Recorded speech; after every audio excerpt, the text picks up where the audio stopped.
Olá! Hoje nós vamos mergulhar fundo na arquitetura por trás das grandes realizações. A ideia é explorar o que realmente constrói o sucesso. E olha, vai muito além dos velhos mitos do talento e da motivação. Vamos começar com a pergunta de $1 milhão, né? O que de fato diferencia quem consegue alcançar feitos incríveis? Será que é algo que vem de berço ou é algo que se constrói? A gente está acostumado a ouvir umas respostas bem fáceis para isso, né? Que a pessoa precisa ter um talento nato, ou então aquela motivação que nunca acaba, ou até ser uma máquina de pura lógica. Mas a verdade é que esses são só mitos, e eles mais atrapalham do que ajudam. A realidade, na verdade, é bem mais interessante. E o melhor de tudo, é mais simples, muito mais poderosa e, olha só, está totalmente sob nosso controle. Então, vamos deixar esses mitos de lado e começar a construir a verdadeira arquitetura do sucesso. Bom, para começar, o primeiro pilar dessa nossa arquitetura exige que a gente repense completamente o que significa ter talento. Pensa bem, essa ideia de que talento é uma espécie de loteria divina é bem paralisante, né? Ou a pessoa nasce com ele ou já era. A realidade, por outro lado, é libertadora. Talento não é algo que se tem, é algo que se decide construir. E é aqui que está o pulo do gato. O verdadeiro motor do alto desempenho é esse tal talento por trás do talento. É a decisão diária de aplicar disciplina e foco numa coisa só, todo santo dia, até virar algo automático, quase como respirar. Não é um dom, é uma escolha. Certo, mas se a disciplina é a chave, onde é que a motivação entra nessa história? Bom, isso nos leva a um confronto bem importante. O motor contra o vento. Todo mundo sabe como é isso. A motivação é aquele vento forte que às vezes empurra a gente com tudo, mas de repente, puf, some. E aí ficamos à deriva. É por isso que não dá para construir algo que dure dependendo só dela. A disciplina, por outro lado. A disciplina é o motor. É o sistema que se constrói tijolo por tijolo e que continua funcionando com ou sem vento. É o que garante o progresso nos dias bons e, o mais importante, nos dias ruins também. E o mais curioso é que existe uma razão neurológica para isso.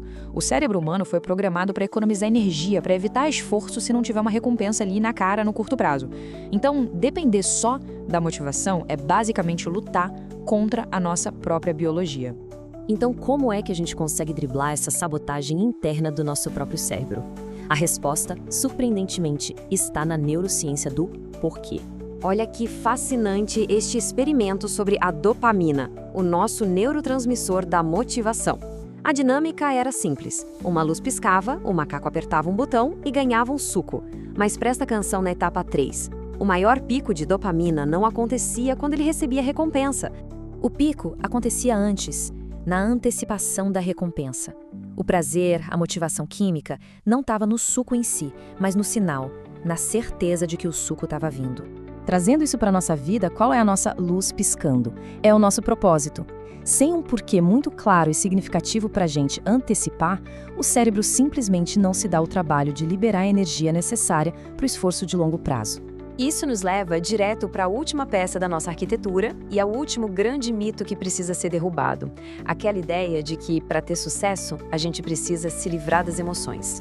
Por séculos, a gente aprendeu a ver a emoção como se fosse a inimiga da lógica. A ideia era que a razão pura, fria, calculista era o único caminho seguro para tomar as decisões certas. Só que aí, a neurociência moderna chegou e virou essa mesa. Pesquisas como as de Antônio Damasio mostram que isso é um erro perigoso. Pessoas que perdem a capacidade de sentir emoções simplesmente travam. Elas ficam paralisadas, incapazes de tomar até a decisão mais simples, porque são as emoções que dão valor e peso às coisas.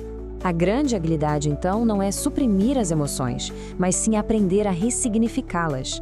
É a diferença brutal entre pensar "eu falhei" e pensar "eu aprendi". O evento é o mesmo, mas a resposta emocional e, consequentemente, a próxima ação mudam da água para o vinho. Agora sim, vamos juntar todas as peças. Como é que esses 3 pilares, disciplina, propósito e inteligência emocional, se encaixam para criar a arquitetura de uma vida de realizações? Vamos pensar na disciplina como se fosse uma caixa de ferramentas. São os martelos, as chaves de fenda, os sistemas confiáveis que permitem construir algo concreto, todo dia, faça chuva ou faça sol. Mas não adianta nada ter as melhores ferramentas do mundo sem um plano, certo? O propósito é a planta baixa. É o que dá a direção, o que mostra como cada pequena ação se encaixa no projeto maior. É o porquê de toda a obra. E, finalmente, a inteligência emocional. Ela é a mão firme do arquiteto. É o que permite usar as ferramentas com precisão, ajustar o plano quando aparecem os imprevistos e, claro, manter a calma e o foco durante toda a construção. Então, no fim das contas, com as ferramentas certas, uma planta baixa bem clara e a mão firme para guiar o trabalho, a lição final fica bem evidente. O comando da obra está nas mãos de quem constrói. E a pergunta que realmente importa é: o que vai ser construído?